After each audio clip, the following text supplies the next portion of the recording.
So hello everyone, we are back with another video. आज का हमारा टॉपिक होगा the history of new literature in English. So let's get started.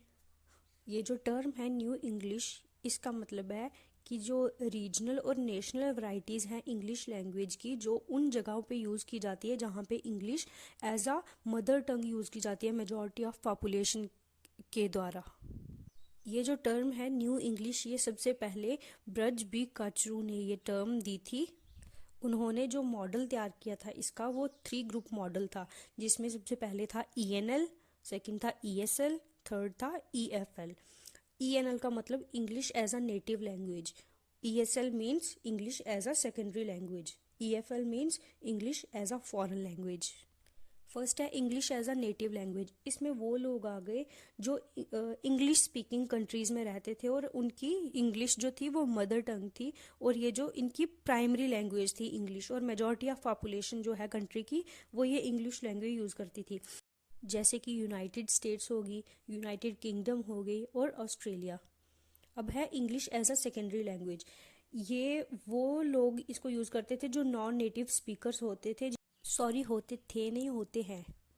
ये लोग English जो है वो international as well as intranational communication के लिए वो ये लैंग्वेज सीखते हैं।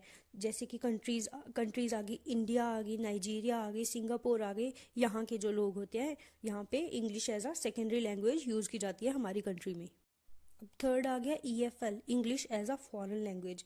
ये जो नॉन नेटिव स्पीकर्स होते हैं जो इंग्लिश सीखते हैं उन कंट्रीज़ में जहाँ पे इंग्लिश जो है वो ज़्यादातर बोली नहीं जाती, वो ज़्यादातर ये किस लिए सीखते हैं, इंटरनेशनल कम्युनिकेशन के लिए। जैसे कि जापान कंट्री आप देख लो, वहाँ के लोग जो हैं वो मतलब वहाँ की तो लैंग्वेज अलग सी है ना, तो वो लोग जो हैं वो इंग्लिश इंटरनेशनल कम्युनिकेशन के लिए वो सीखेंगे।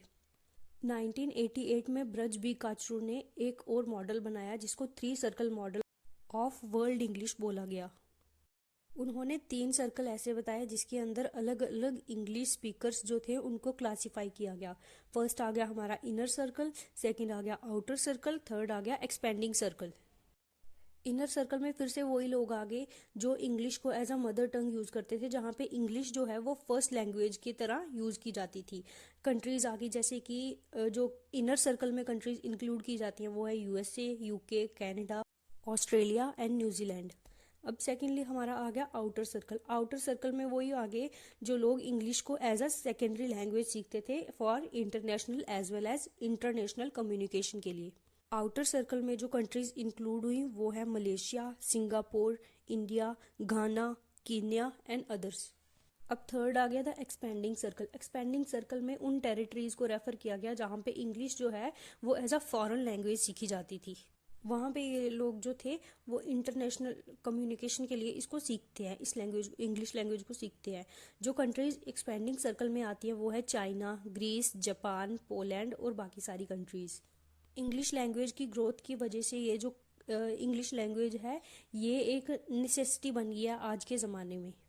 जो इनर सर्कल है वो नॉर्म प्रोवाइडिंग है, मतलब ये जो नॉर्म्स इंग्लिश लैंग्वेज जो नॉर्म्स है ना वो इन कंट्रीज़ में बनते हैं। और सेकंड आ गया आउटर सर्कल, वो नॉर्म डेवलपिंग है। और थर्ड आ गया एक्सपेंडिंग सर्कल, वो नॉर्म डिपेंडेंट है, क्योंकि ये जो है उन नॉर्म्स पे चलता है जो कि नेटिव स्पीकर्स ने इनर सर्कल में जो स्टैंडर्ड सेट किए हैं ये उसी पे चलता है। So that's all. आज की वीडियो में इतना ही। अगली वीडियो में हम कॉमनवेल्थ लिटरेचर और मल्टीकल्चरलिज्म एंड डाइवर्सिटी के बारे में बताएंगे। होप आप सभी को ये वीडियो पसंद आई हो। अगर आई हो तो please like, share and subscribe. Thank you for watching.